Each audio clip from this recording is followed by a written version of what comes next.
Sarah had just arrived in Spain to visit her grandfather. On her very first day, he handed her a book with an unusual title, The Story of Tariq bin Ziyad. Who was he? Sarah asked, curious. Her grandfather smiled, his eyes glowing with excitement. Ah, Tariq. His story is not just history. It is a tale of courage, faith, and determination. Tariq bin Ziyad, a name remembered for courage, for faith, and for leadership that changed the destiny of a continent. Who was Tariq bin Ziyad? Where did he come from? And how did a man of humble origins rise to become one of the most important generals of his time? Tariq bin Ziyad was born in the 7th century in North Africa. Most historians believe his birthplace was in present-day Algeria, among the Berber tribes of the Maghreb. He was not the son of kings. He was not the heir to riches. He came from a simple family and a society where strength, loyalty, and courage meant everything. His family, like many Berbers, lived through hardship. But young Tariq grew up learning resilience. He learned the ways of the desert, the endurance of hunger, and the discipline of the tribe. By the time Islam reached North Africa, Tariq was already a young man. The message of the new faith inspired him deeply. It offered justice, equality, and a higher purpose.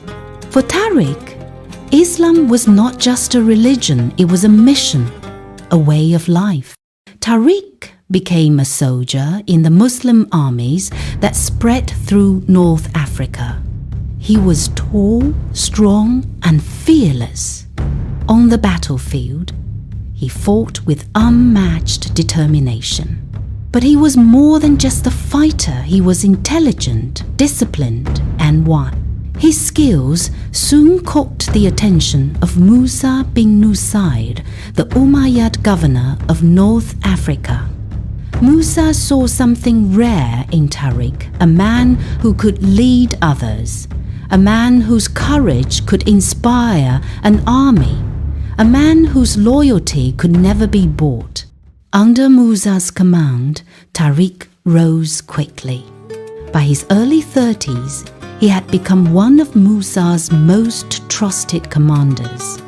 He was eventually made governor of Tangier, the city that sat at the edge of the Great Sea, looking across the waters toward Spain.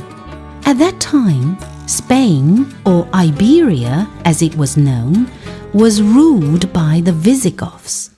Their king, Roderic, wore a golden crown and commanded a vast army.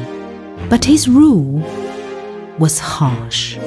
The nobles quarreled among themselves, while ordinary people suffered under injustice and heavy taxes. Spain was a kingdom divided, ripe for change. In the year 711, Musa bin Nusayr gave Tariq a mission that seemed almost impossible. He said, "Take your men across the sea and open the way into Spain." Tariq had only 7,000 soldiers, most of them Berbers like himself. Roderic, on the other hand, commanded tens of thousands. The difference in numbers was staggering, but Tariq did not hesitate. With faith in his heart, he accepted the mission. The army boarded ships and set sail across the Mediterranean. The sea was rough, the winds strong. The wooden ships rocked violently as waves crashed against them. The men were anxious. Behind them lay Africa. Ahead of them, a powerful enemy. Some wondered if they would ever return. But Tariq stood at the front of the lead ship, his cloak whipping in the wind, his eyes fixed firmly on the horizon. He was not afraid. When they landed on the shores of Spain, they camped near a towering rock that rose from the sea. This place would one day carry Tariq's name. That night, the soldiers gathered around their fires. They were far from home, surrounded by enemies, with the endless sea behind them. Fear spread among the men. It was then that Tariq rose and spoke words that have echoed through history. He said, "My brothers, behind you is the sea, and before you is the enemy. You have no choice but to be brave. Victory or martyrdom, these are your only paths." Some say he even burned the ships to show his soldiers that there was no retreat. Whether or not the flames were real, the message was the same. They would not return. They would win, or they would die with honor. His words lit fire in their hearts. Fear was replaced with courage. Doubt was replaced with faith. Soon after, King Roderic marched with his massive army to meet Tariq. The two forces clashed at the Battle of Guadalete. The Visigoths outnumbered the Muslims many times over.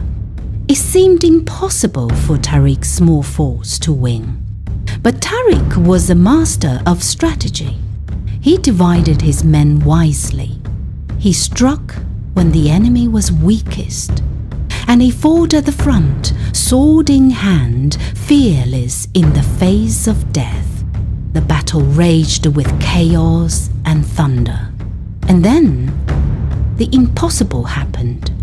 Roderic's army broke. The Visigoths were crushed. Their king was killed. And with that, the gates of Spain lay open. What followed was more than just conquest. It was the birth of a new civilization, Al-Andalus. City after city came under Muslim rule: Toledo, Cordoba, Granada. But this was not an age of destruction. It was an age of creation. In Al-Andalus, Muslims, Christians, and Jews lived together. They built libraries, universities, palaces, and gardens. They studied science, medicine, philosophy, and poetry. Knowledge flourished in ways that would inspire the entire world. And it all began with Tariq's daring journey across the sea. Even today, his legacy remains. Live on in the courage of those who dare to dream, who stand firm, and who change the world with faith and determination. And as Sarah walked with her grandfather through the streets of Spain, she felt as though she was not just visiting a new country, but walking through history itself. Please keep connected with us if you are interested in watching the same interesting videos